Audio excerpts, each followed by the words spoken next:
Geyimimiz, hüququmuz biridir, şagirdidir hamımızın adı da.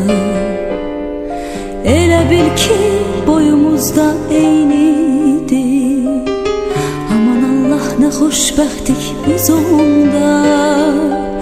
Bir müəllim töhmətiydi dərdimiz, bir töhmətdən için yanardı. Hələ onda bilmirdik ki bunu biz, bir gün necə həsrət ilə anarız.